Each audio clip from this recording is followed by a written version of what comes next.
Welcome to Roots of Success podcast, and I'm your host, Tommy Cole. I have two amazing guests on the show today. Actually, they're not really guests, and they're kind of my clients, but most importantly, they're my good friends. From a few years ago, they joined peer groups, and now we have become close, and we're friends, and we kind of make fun of all of each other all the times, and it's been great. But I've got Kerry Cline and Jill Cline from C&S Landscaping in the great state of Ohio, which I have been accustomed to in the last 6-7 years to visit your awesome state. Welcome to the podcast, Jill and Kerry. How are you? Good. Good. How are you? How are you? We're good. We're good. Don't be nervous. It's okay.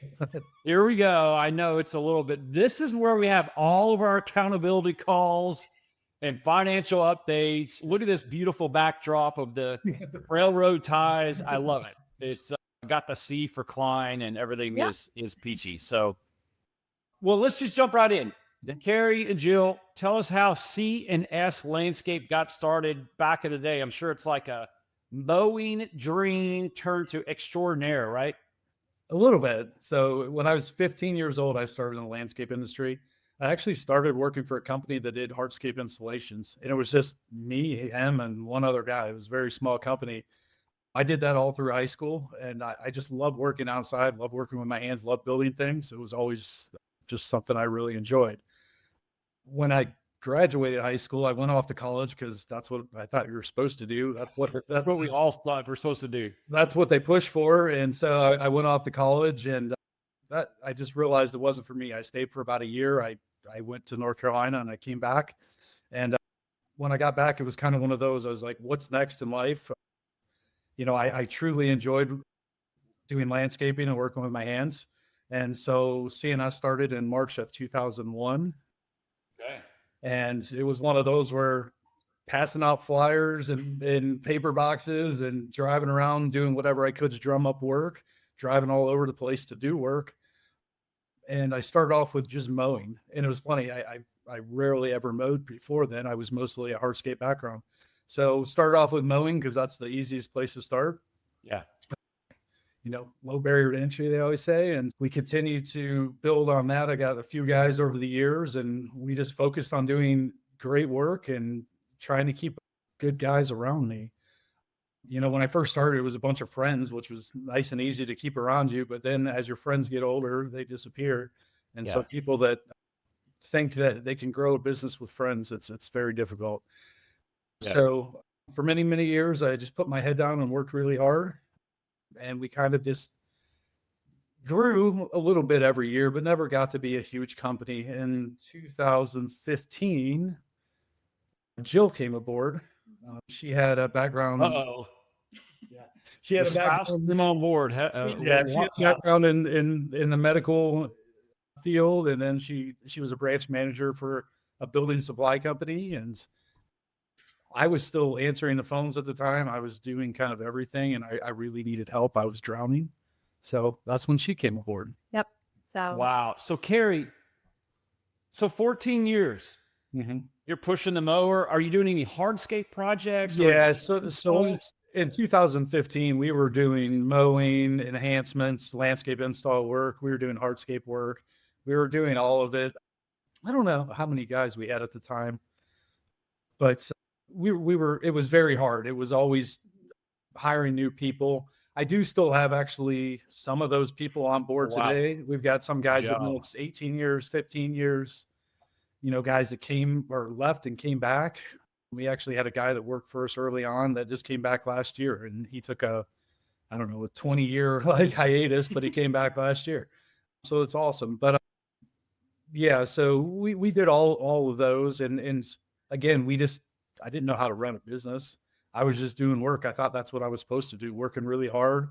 Sometimes early on, especially, is working 7 days a week. Yeah. And I missed my oldest son. That was a challenge that we'll get to, but I missed a lot of his growing up when he was really young because. And so you thought, Kerry, this is the dream, right? This is, I'm just going to work 7 days a week. I'm going to mow grass and plant shrubs and do hardscapes because this is it. I'm living the dream. I'm a business owner. Like, but I'm willing to bet it wasn't like peachy. It wasn't like, Jill's like, what's going on here? Like, why can't we have family time, right? Oh, absolutely. I mean, I know my mother-in-law, we would have picnics at her house for holidays and I couldn't go. And she's like, Oh. why can't you go? But it's just one of those, I thought I needed to be working and I thought I was doing good because I had enough work that I could work in those times, but it was not right. I was not doing the right thing. And obviously it took me a very long time, more than usual, for most people to realize that, I think. So Yeah, that makes sense. So then comes amazing Jill. Yep. Why did she sign up for this? Oh, I'd been watching it for years from the sideline. Like he said, I kind of had my career in healthcare management for a long time. Wanted out of healthcare, so I took a position actually managing a building supply location, a branch. That gave me a different exposure. I think Whoa, that it comes totally. very useful in this industry. Actually, I think that I took a lot from that job and implement it in this landscape. How to deal with contractors on last minute ordering, right? Pretty much sums up everything. They're not coming in happy. No.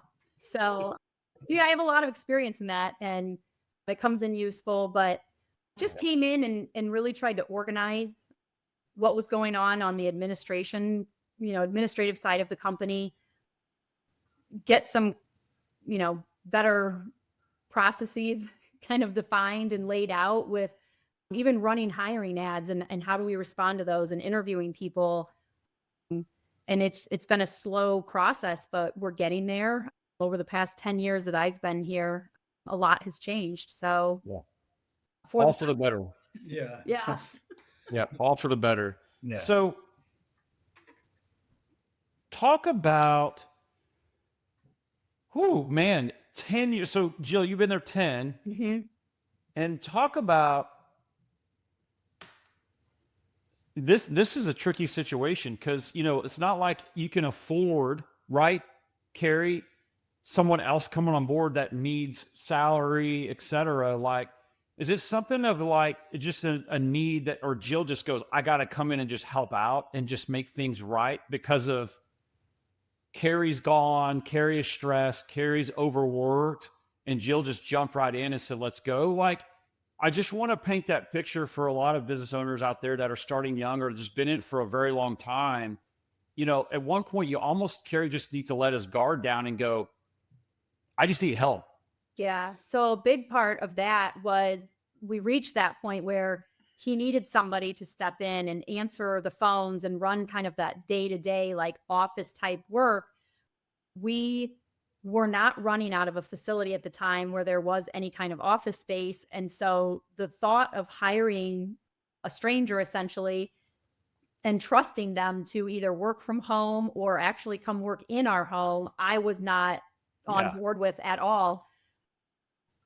And so that's kind of what pushed us to that decision of, why am I managing a branch for a building supply company when I could be doing this for our family and for our company? Yeah. So it really made sense to just take the chance.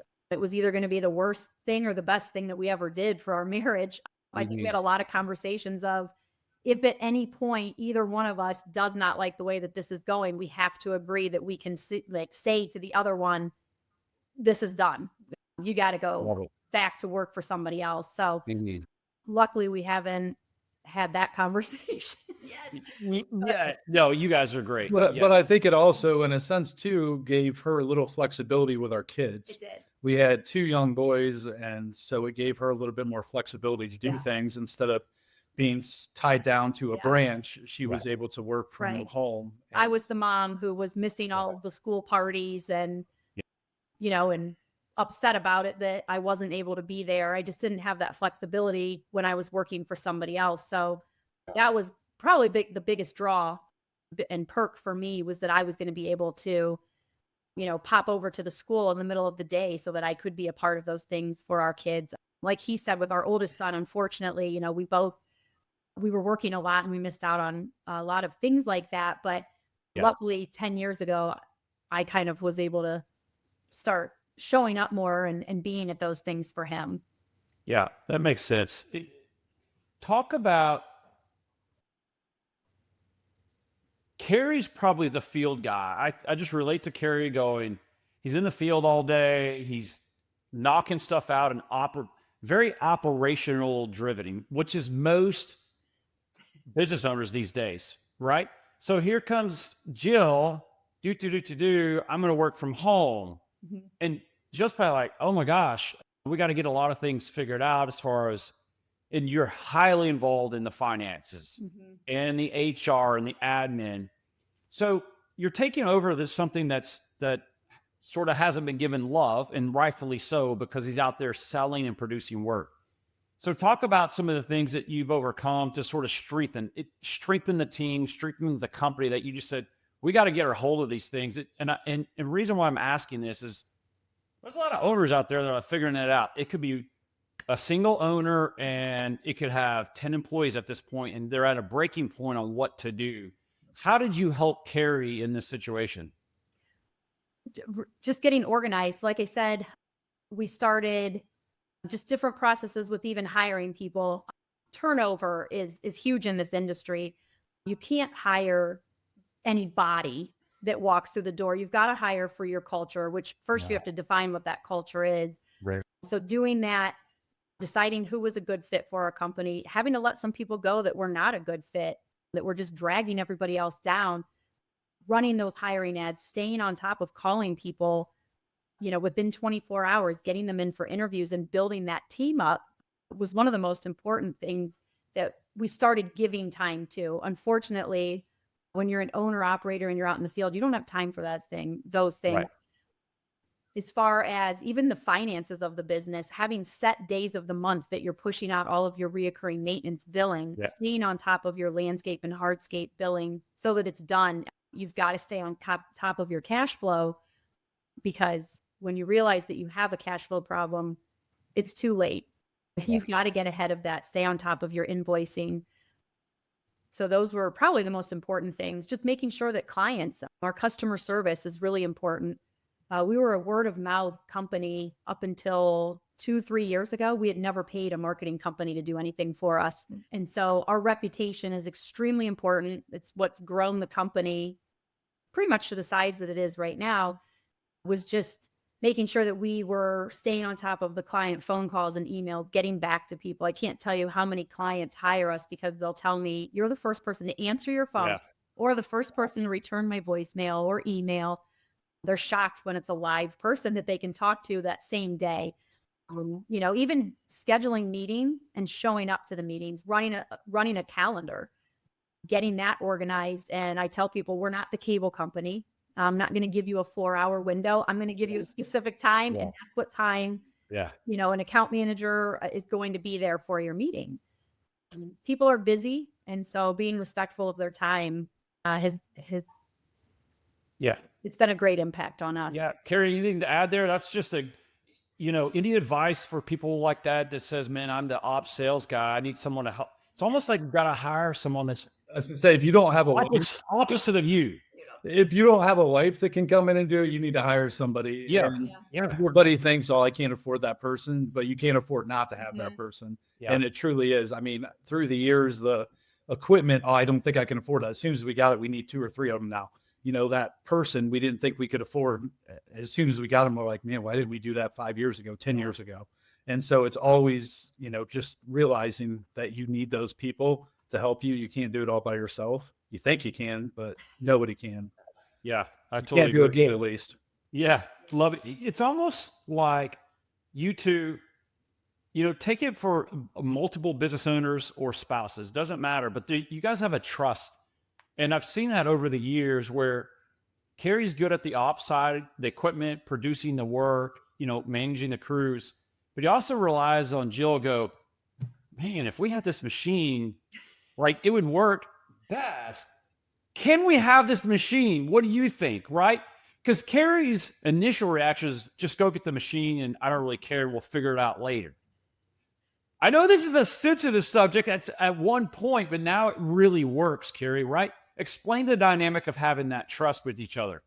I mean, at the end of the day, with a husband and wife, you have to have that trust because, your family is counting on it. I hate to say it. And so, the hard thing was, going back to the equipment, like we, neither of us really knew for a long time, can we afford another truck? Can we afford another skid steer, whatever it may be? But we looked at financials, or Jill looked at financials, like, yeah, we got a lot of money. We can afford it.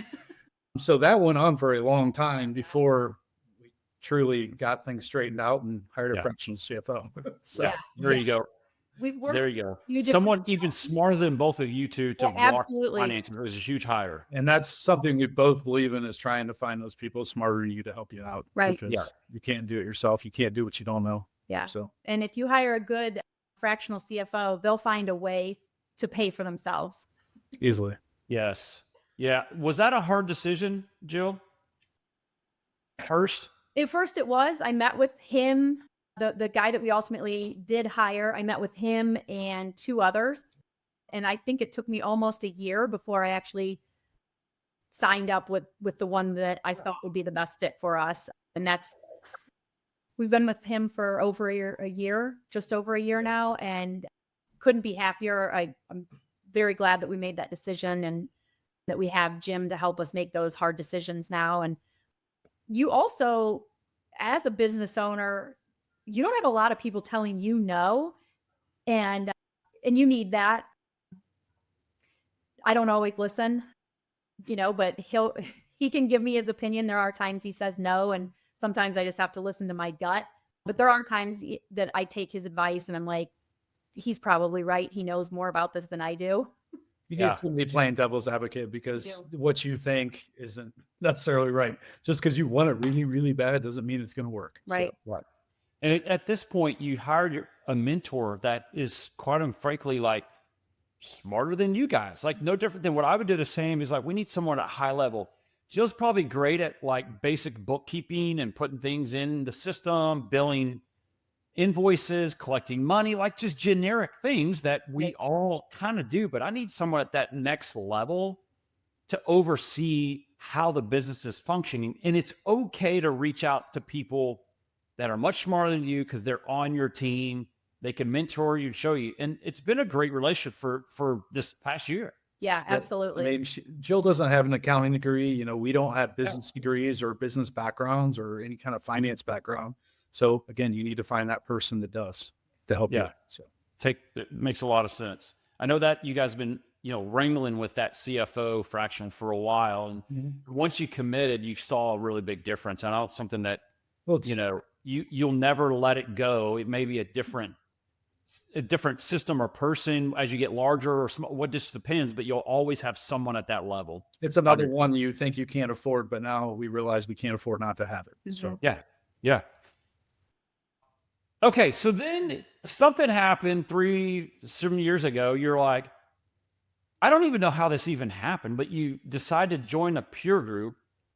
What was the reason of joining? That's got to be kind of scary. I would think, now that I've been in this program for a while, but who made the call? So I'll be honest, 4 years ago, we kind of hit a plateau.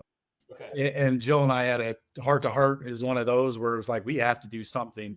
The business was kind of stagnant. I think we were stuck for a while, right over $1 million, but we were just like stuck. We didn't know what to do. We were both working our butts off, and we honestly didn't know where to go. So we sat down.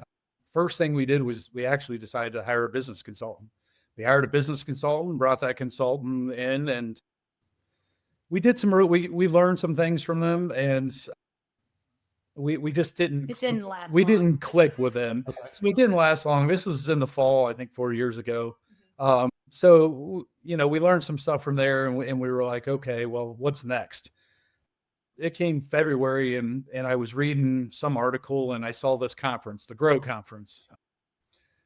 And we had never been before. So it was in Nashville, Tennessee. And I said something to Jill about it. And neither of us ever been to Nashville. So we're like, hey, let's go. Why not? Okay, scenario, we're going to Nashville. And so we went to this Grow Conference. The whole time we're at this conference, we're seeing like something about ACEs, and we don't know what it is. They got better seating. They got this, they got that. We don't know what it is. Yeah.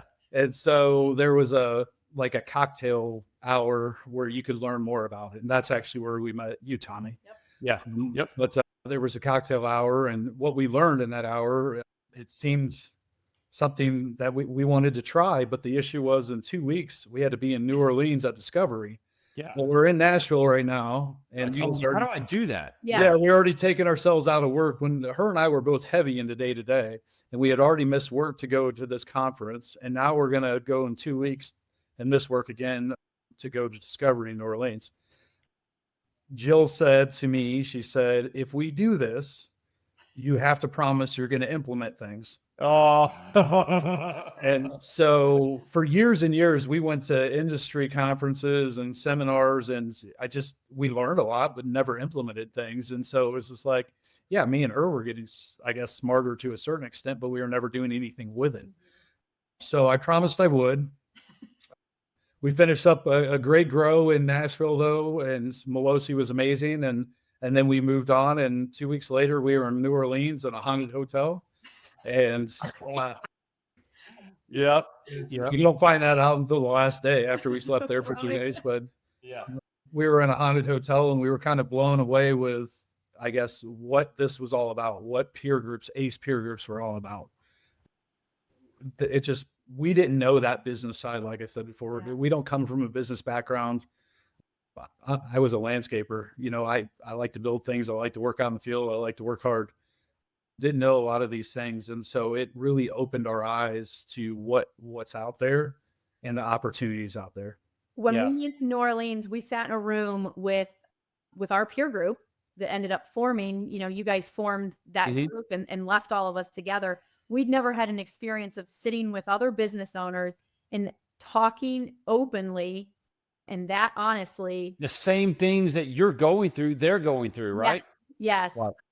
And so it just, it changed our entire perspective on growing the business and finding these people that we felt like we could help them and they could help us. Yeah. And, we're still with them and have made some lifelong friends from that group. So Yeah, that was an awesome group. It literally got formed out of ACE Discovery, and it continued on. It's still continuing on to this day. It's been pretty fascinating to see. Shout out to Ace Destiny. Yeah, Ace Destiny, that's part of your group. That it's a group, but I actually help facilitate that a little bit. So it's an amazing group, a grazing group of people that have been sharing a ton of information and growing. So tell me about the last few years. What are some things that you have learned or we talked about this a week or two ago while we were out on site. You guys have accomplished a lot of stuff. Like, let's tip your hat real quick and say, yeah, we've got these few things developed and we never thought we could. Software. For me, software. About that. We've had a conversation about this probably from day one when you joined Ace Destiny. Talk about your experience with software before and what it is like now. Yeah. So years and years ago, Kerry went to some seminar at Ohio Cat, and he comes home and says, I signed up for this software called LMN. You're like, oh no. Can you help me learn this and figure this out? And at the time I was still working full-time, somewhere else. And I'm like, what? Yeah. So we never did anything with it. I was able to get what I should charge per hour, roughly. It was Phil when Mike Lasecki was teaching the class. So it was very, very early. Kind of a win. Yeah. I thought it was the coolest thing and I wanted to do it. But again, you get tied down into the day to day and there's no way you have time to do it. So fast forward 3 years ago, we joined this peer group and, they're like, you've got to implement software. You have to just do it. So we did. Signed up with LMN, got everything implemented, up and running. It continues to improve the way that we run our business daily, every day. I thought I couldn't get rid of the stupid time clock, Oh, the manual time clock. Time clock and these time cards. And I couldn't wrap my head around well, how else do you, pay these people? Yeah. In LMN, what in the world was wrong with me? I look back and I'm like, what was wrong with me that I could not figure out, how to implement this and do it. But we've done it. We continue to do it, continue to implement all the things that LMN and software have to offer. We've got a couple other software programs that we're running. It has just night and day difference in estimating, just even payroll files being sent off to accounting. I mean, it just makes life so much easier. I don't know how we did it before. I said before, we were literally on paper, everything. Literally, our schedule was on a calendar, and Jill would sit there with a pencil and an eraser, and it was insane. And now it's on a TV, and it's easily moved around anytime needed. We can see how far out we're scheduled. It just blows me away. Now everybody in the company can see the schedule. It's not just me. It's not just Kerry.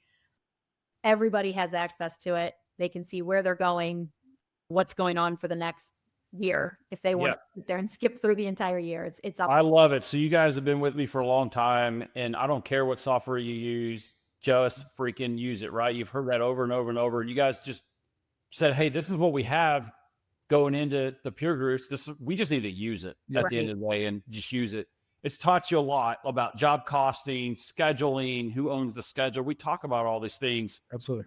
Financials are available.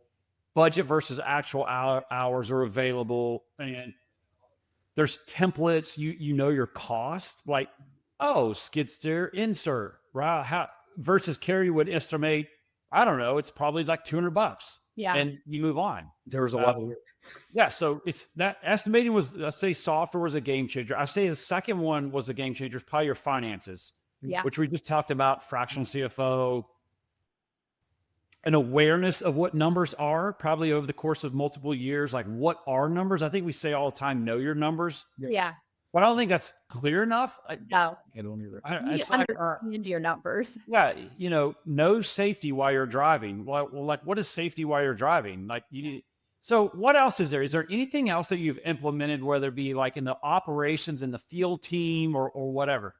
Well, with the software, with Element especially, and again, any software is better than none, but it's a scorecard for your team. So they can see how they're doing every single day. So on the Element Crew app, they can see what they are versus, their actual hours versus budgeted hours. Before, we had nothing like that. So they were just going to work every day to go to work every day. So now they have a scoreboard in front of them to see if they're winning or losing. That has been an absolutely huge game changer. Another one is sharing your financials. And so that was something we would have never even thought of. And now, we have a board that shows every single month what our top line is compared to last year, the same month. And then right next to that, we have our gross profit margin, our net profit for each individual month. So it's out there. So everybody, again, can see that scoreboard of how the company is doing as a whole. I think that's extremely important because people just come to work otherwise. If they don't, if you put that in front of them, they have a reason to want to come to work and a reason to want to do better. And so we talk about that a lot. And we just had a financial meeting a couple of weeks ago with our leadership team. And it's literally going through a P&L and letting them understand what a P&L looks like and what every single line on that P&L means. So everybody's aware of it. So it's not just Jill and I. It's starting to team so they can. Kerry, this is a fascinating topic. I get this a lot. And Kerry, jump in, or Jill. There was a concern to share your numbers. I know it was there, and everyone has the concern. So what did it overcome? What did you have to decide? Say, we have to do this. 1, 2, what do you share? And what does that provide the team and you now versus back then it was nothing? Because there are a lot of companies are not doing this or reluctant and very fair questions, right? Like, I don't want to, but most times the reason why they don't want to share is because it's not accurate. I think so. Yeah. So you're afraid to put it out there when you don't understand it yourself. So I think us having a fractional CFO, so we understand what we're getting ready to share with everyone, breaking it down and showing them, we may charge this much per man hour for you to be on the job, but we're breaking that down and explaining what overhead is, showing them, what's left at the end of the year, what that net profit truly is, and helping them to understand what the company is left with and that we need that so that we can continue to grow.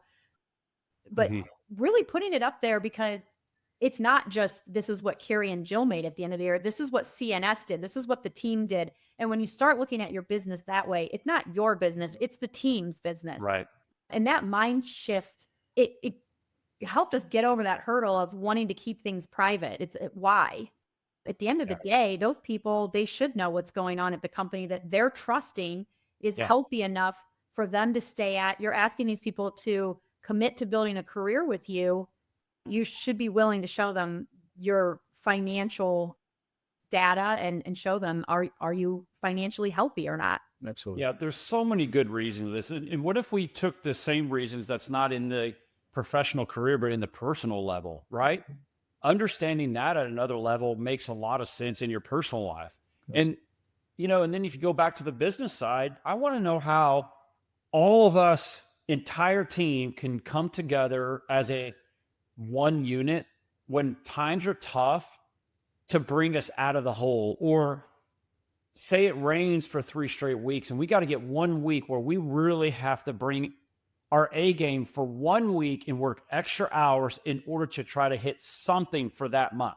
Mm-hmm. Then if they had that financial awareness, they would understand it versus, oh, why are we got to do this? There's a reason behind all of it to understand. So I'm a huge fan.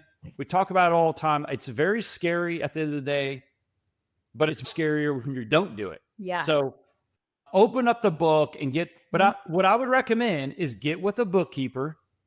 Yes. Understand it, get it organized, get your chart of accounts figured out, make sure you're getting things in the right bucket. You guys had to learn a lot of that stuff too. And then get with a professional bookkeeper or a fractional CFO or someone in that industry, preferably service-based industry, mentor you to get the better numbers and portray it out to the team. So, and I think another thing with it too is, and Jill and I talked about, is that everybody thinks you're the secret millionaire. Yeah. So I think it's very important to show them where all that money's going, again, based off of, hey, what we're charging per hour. They think, oh my gosh, you guys are making so much money. Well, you need to literally break it down so they understand where that's going. We do the penny thing where you take 100 pennies and then you say, hey, we're going to do 50% gross profit margin this year. You take 50 away. And so now you have 50 cents left over. Well, now we're going to take your overhead out. And what do you have left over? We did 8% last year. So you literally take them all away, but 8 pennies. Out of every dollar C&S makes, you have 8 pennies. And so for them to understand that and see that in front of them, we do that at our spring kickoff last 2 years or 3 years.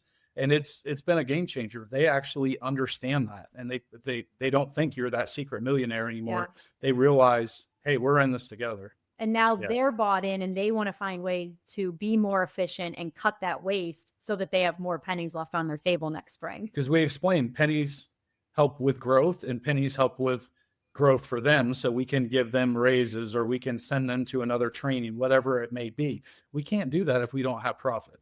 Yeah. Love it. Love it. So the top 3 things are bookkeeping. Fractional CFO was a game changer of a hire. Yeah. It's not your strong point. Now you got that strong point relationship. Software. Pick one. I don't care. Use it to the best of its ability. They will take you somewhere much more better off than you can take it by your own with spreadsheets and manual clocks on the wall and guesstimating and all that sort of stuff. Yep. That clock on the wall was a hint for somebody that's out there. You know who they are. Yes. I know who he is. Yeah. And so hopefully they're listening right now. And the last but not least is open book financial management was a game changer. Absolutely. Those are massive undertakings that you would have never, and then not only that, your peers kind of helped guide you with feedback and questions, and other peers outside of your peer group as well. And it's going to industry events, talking more and getting the comfort level to share all that data and implement it back at your place. Another thing that I feel like was a big game changer too is for many years, Jill and I did everything, putting managers in place. Like we didn't have, we had some basic people here or there, but now we literally have a manager for every division we run. And then we have, account managers. We have these different people to manage these things so we don't have to worry about them. They then report to us and we have our one-on-one meetings, which is another game changer. One-on-one meetings you should do every week. And those have been really a huge help in our growth and our continued growth. So real quick, division managers, can you line those out for me so we can understand? So right now we have a maintenance manager, landscape manager, operations manager, project manager, account manager. So we have those managers in place. And then they have scoreboards or scorecards or KPI, something to measure. It's probably not perfect. I get it. You're working on it. But the ability that you're working on, so they know if they're winning and losing. You talk about this all the time. So you're working on that. Yep. Yeah, Absolutely. Balanced scorecards. So love it. Love it. That's where we're going. Okay. What's business like today? You're off to the races. You're going to the beach. Sign up. You're moving on. It's working perfectly, right? Business today. Business is busy. Business very It's busy. spring, so we're busy. Our H2B guys arrived a week ago. Yeah. So that keeps me very busy while they're here, getting them settled in. Springtime, we're just trying to dial in the crews for the season. We like to get those figured out, dialed in so that we're not switching people around. Yep. So we're working through that, who works best together. We're still doing a little bit of hiring, actually. So that takes up quite a bit of my time, but Our backlogs are still out quite a bit. And so we're trying to work on that hiring piece to try to shrink those backlogs down for our clients. So that's a thing. But yeah, we, as a company today, we're just busy. No longer am I out in the field doing anything. You know, I got in this because I love working outside. I love working with my hands. I sit behind a computer most days now, and that's what I do. And you, as an owner, as you grow, you definitely evolve and change, and you have to evolve and change. But yeah, my daily duties are completely different than what they were 5 years ago. I remember you guys 3 or 4 years ago, and I could see it on your face that you guys were just buried in the business. I mean, whether it was taking phone calls, I got to knock out this estimate real quick while you're traveling. I'll never forget this. And the entire group is the same way, right? At 3 years ago. Now you have a confidence level to leave for 3 days because you have a management team that's running things. They know mostly what they need to do. You're still working on it. And you have the ability to go work on the business somewhere else, come back, bring back some nuggets, make a few tweaks, and keep going. And that you've elevated those people up. Whereas 3 years ago, Kerry, there was no chance you would ever do that. And I want the listeners to understand that this Kerry is like 95% of the audience out there. And whether you are an owner or a manager, they're out there, and it's hard. It's hard as hell to run this business because these landscapers are the most passionate people in this industry by far. We love what we do. We just get buried in the minutiae of the business and don't know where to go. So take Kerry's advice and just get with somebody, a mentor, get a peer group, figure out what you need to go get and go get it. I don't know, call Kerry, find them up. They will be glad to help you at some point. And I can tell you, you know, when we were scared to go for that, you know, second 3 days in New Orleans, now if you look at how much Jill and I travel to industry events, we're always gone somewhere, especially, I mean, this time, up until this point of the year, I don't know how many places we've already been this year, but it's incredible. You have to continue developing yourself as a business owner and developing your people, because your business is only going to go as far as the people in it. And if you don't continue to develop it, you're going to stop growing. Yeah. So amazing. Yeah. You two have grown so much in the last few years, and it's always been nice to see you guys develop into great people. What is any last minute advice for anyone that's out there, whether you're a $100,000 company or $100 million company, because you have something? Is it something that, is there a quote, or is this something that you just live and die by, or it just, what are you going to leave with our audience? do what you say you're going to do. one of our core values. It's good for everything, every aspect of your business, whether it's something you told a customer, a coworker, yourself, your spouse, you have to do it. Yeah. Yeah. And you can do more than you ever thought you could. Don't let limiting beliefs hold you back. That, yeah, and I'm the caveat to that, because there's that little birdie over here on your shoulder that I talked about at some point, or the devil, you could say, that says, I'm going to go do this. And then what happens after you say, I'm going to go do this? They start talking that you can't do it. You don't have time. It doesn't mean it.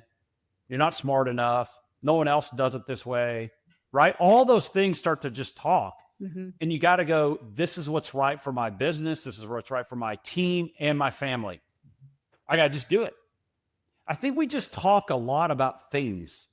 And I think you guys learned that early on in peer groups, or even travel. I don't really care. Just out everywhere. It's like, we're gonna, and then the gonna never happens. You can't wait till wintertime to do everything. You have to always be doing 100% something. agree. We used to think, oh, we'll wait till wintertime and do it. You can't. It's got to be continuous improvement every day. We are just as busy in the winter as we are in June, July. It doesn't matter now. Our year it's the same every single month now.